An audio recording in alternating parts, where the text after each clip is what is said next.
What does it mean to be free? Not free in the political sense. Not free to choose what you eat for breakfast, or where you go on vacation. Something deeper, something heavier. Free to define who you are. Free to create meaning in a universe that offers none. Free to fail. Free to be responsible for everything you become. This is the question at the heart of existentialism, a philosophy that doesn't sit comfortably in armchairs or academic journals. It's a philosophy that lives in the moments when you wake up at 3 in the morning and wonder, why am I here? What am I supposed to do? And why does it feel like no one can give me an answer? If you've ever felt that weight, that strange and settling freedom, then you've already touched existentialism without knowing its name. Default text: to understand existentialism, we first have to understand what came before it.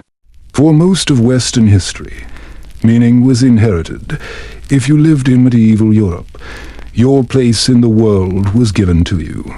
God created the universe with a hierarchy, a great chain of being, and you were born into a specific rung.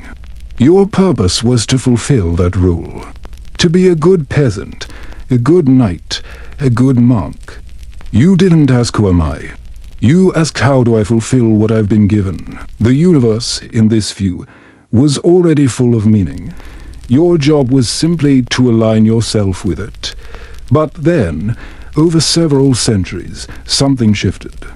The Renaissance placed human beings at the center of the frame. The scientific revolution suggested that the universe operated not through divine will, but through cold, mechanical laws. The Enlightenment elevated reason over revelation. And by the time Friedrich Nietzsche began writing in the 19th century, the old foundations had crumbled. Nietzsche delivered one of the most famous and most misunderstood statements in all of philosophy. God is dead. He did not mean that a divine being had literally died. He meant that the idea of God, the foundation upon which Western morality, meaning, and purpose had been built, had lost its authority. It was no longer possible for the honest thinker to simply believe because tradition said so. The modern world had killed that certainty, not with violence, but with doubt. And Nietzsche saw the danger clearly. He warned that when people stop believing in God, they don't just lose a comforting idea, they lose the entire structure that gave their lives direction. And if that structure collapses without something to replace it, the result is nihilism. The belief that nothing matters, that there is no value, no truth, no purpose. Nietzsche believed that most people would not have the strength to face this void. They would either cling to old beliefs out of habit, or they would fall into despair. But he also believed that a few, the strong ones, would have the courage to create their own values. To become, as he put it, the Übermensch, the overcomer who writes their own meaning onto a blank universe. This is the soil in which existentialism grows, not from optimism, but from the recognition that the old answers no longer work, and the new answers have not yet been written. Now we arrive at the central idea that unites the existentialist tradition, the phrase that Jean-Paul Sartre, perhaps the most famous existentialist, used to summarize everything: existence precedes essence. To understand this, we need to look at how philosophy traditionally understood human beings. For centuries, the dominant view was that essence precedes existence. That is, every human being has a fixed nature and essence. That determines what they are. This essence comes from God, or from nature, or from the structure of reality itself, and each person is born into that essence. A human being, like a paper knife, has a purpose built into its design. The knife was made to cut. The human was made to what? To be rational, to worship, to fulfill a social rule, whatever it was. It was already decided before you arrived. Existentialism rejects this entirely. Sartre argued that the human being is unique because, unlike an object, we have no pre-existing design. We are born into the world as a blank. No nature, no purpose, no essence. We simply are. And only through our choices, our actions, and our commitments do we create who we become. As Sartre put it, man first of all exists, encounters himself, surges up in the world, and defines himself afterward. This is a radical claim.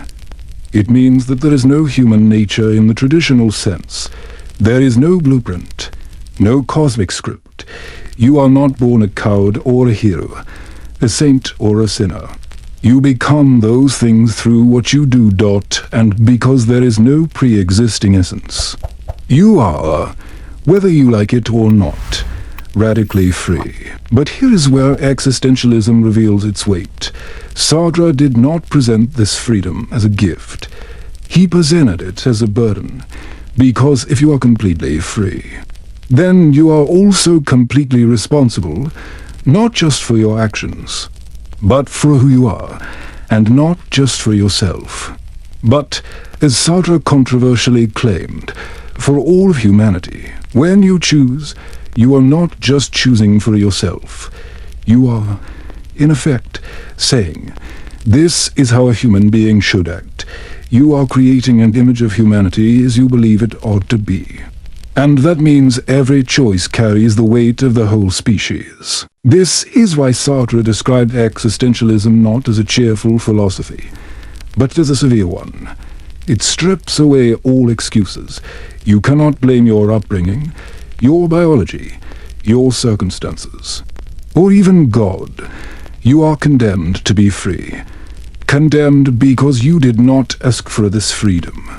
And yet you cannot escape it. While Sartre was developing existentialism in Paris, another thinker, Albert Camus, was pursuing a related but distinct path.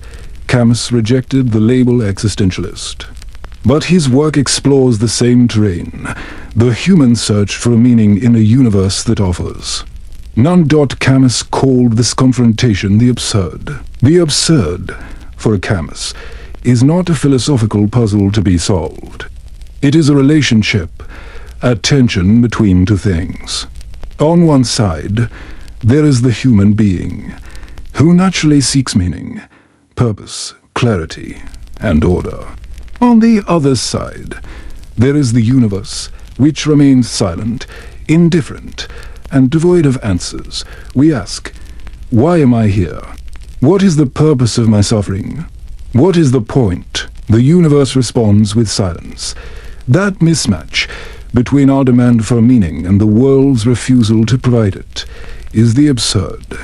Camus asked the most serious question a philosopher can ask. Given that life is absurd, why not commit suicide? If nothing matters, if there is no ultimate purpose, then why continue living? But Camus did not conclude that suicide is the answer. He argued that suicide is a false solution. It is an escape from the absurd rather than a confrontation with it instead. He proposed 3 ways of living with the absurd. The first is physical suicide, rejecting life, because it lacks meaning. The second is philosophical suicide, which Camus saw in religious and philosophical systems that pretend to have found ultimate answers. Both of these, for Camus, are forms of evasion. The third way is to live without appeal. That is, to accept the absurd fully, to acknowledge that there is no ultimate meaning, no cosmic justice, no final reward, and to live anyway. To live with passion, with defiance, with rebellion. Camus found his image of this in the myth of Sisyphus.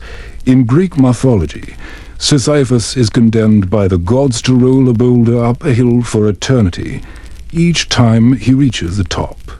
The boulder rolls back down, and he must begin again. It is the perfect symbol of futile labor, of effort that never achieves lasting success. But Camus asked us to imagine Sisyphus happy. not because his task has changed, but because he has become conscious of it. He knows his fate. He knows the boulder will fall. And yet, in the moment he walks back down the hill, fully aware, fully defiant, he transcends his punishment. He creates meaning not in the outcome, but in the struggle itself. One must imagine Sisyphus happy, Camus wrote. This is the existentialist spirit. Not hope in the conventional sense, not belief in a better future guaranteed by God or history, but fidelity to life. A decision to live fully even when there is no guarantee of meaning. If existentialism sounds heavy, that's because it is. Sartre described three emotions that come with the territory: anguish, forlornity, and despair. These are not accidents. They are the natural response to facing freedom honestly. Anguish comes from recognizing the weight of your responsibility. When you realize that no external authority can justify your choices, not God, not society, not tradition. You are left alone with your freedom, and that is terrifying. Am I choosing correctly? What if I fail? What if I choose badly and become someone I despise? Anguish is the dizziness of freedom. Forlornity comes from the absence of God and the loss of any pre-written meaning. If there is no divine plan, no cosmic purpose, then we are truly alone. There is no one to forgive us, no one to guide us, no one to guarantee that our choices matter. We are, as Sartre put it, abandoned. And in that abandonment, we must create our own values with no external validation. Despair comes from recognizing that we cannot control outcomes. You can act with integrity, courage, and conviction, but you cannot guarantee results. You might give everything to a cause, and it might fail. You might love someone completely, and they might leave. Despair is the acceptance that we control only our choices, not the world's response. These three emotions are not signs that existentialism is wrong. They are signs that it is being taken seriously. The existentialist does not run from anguish, forlornity, and despair. They are the price of authentic living. If freedom is so terrifying, it's no surprise that many people try to escape it. Sartre called this escape bad faith, mauvaise foi. Bad faith is the act of lying to yourself about your freedom. It's pretending that you are not free, that your choices are made for you, that you are simply a thing with a fixed nature rather than a being who must create themselves. Sartre gave the famous example of a waiter who performs his role too perfectly, who moves, speaks, and gestures exactly as a waiter should, is, in Sartre's eyes, in bad faith. He is reducing himself to an object. He is acting as if his essence, waiter, precedes his existence. But he is not a waiter the way a rock is a rock. He is a human being who has chosen to perform the role of a waiter. And he can, at any moment, choose otherwise. Bad faith can take many forms. It can be blaming your circumstances for your failures, saying, "I'm not the kind of person who does that," blaming your upbringing, your genetics, your job, your relationships. All of these are attempts to deny your freedom and escape responsibility. But here's the paradox. Bad faith is itself a choice. To pretend you are not free is still an exercise of freedom. You are free to run from your freedom, but you cannot escape it entirely. Authenticity, for Sartre, is the opposite. It is the willingness to acknowledge your freedom and take full responsibility for who you become. It does not mean you will never feel anguish. It means you do not hide from it. So, if there is no pre-written meaning, and if we must create ourselves through our choices, the question becomes, how do we live authentically? Existentialism does not give you a formula. That would defeat the point if someone hands you a list of rules for authentic living. You are no longer free. You are following instructions. But existentialist thinkers do offer guidance. Kierkegaard, often considered the father of existentialism, emphasized the importance of passion and commitment. For Kierkegaard, the authentic life requires a leap of faith, or a leap into a way of living that you embrace not because it is proven, but because you have chosen it with your whole being. Nietzsche emphasized self-creation. He urged us to become who we are, not by discovering a hidden essence, but by shaping ourselves through struggle, discipline, and the affirmation of life. Sartre emphasized choice and responsibility. Authenticity means acknowledging that you are the author of your life, and that no one else can write it for you. Camus emphasized rebellion, the refusal to give in to despair or false hope. To live authentically is to say yes to life, even in the face of the absurd. What unites these thinkers is a shared conviction. That meaning is not found, but made. That the value of your life is not determined by how well you conform to a pre-existing standard, but by how fully you engage in the project of becoming yourself. Existentialism is not a comforting philosophy. It does not promise that everything will be okay. It does not guarantee that your choices will lead to happiness, success, or even understanding. What it offers is something else. Clarity. It tells you that the weight you feel, the sense that you are responsible for your life in a way no one can fully share, is not a mistake. It is the truth of your condition. You are free. Not free from consequence, not free from suffering, not free from death, but free to choose what you make of all of it. And that freedom, while heavy, is also the source of your dignity. Because if you are not determined by anything outside yourself, by biology, by history, by fate, then you are, at every moment, capable of becoming something new. You are not your past. You are not your failures. You are not the roles you have played. You are the choices you're making now, and the choices you will make tomorrow. Existentialism does not give you answers. It gives you something more difficult and more valuable, the responsibility to create your own. And in that creation, in that struggle, in that freedom, you find what meaning there is to be found.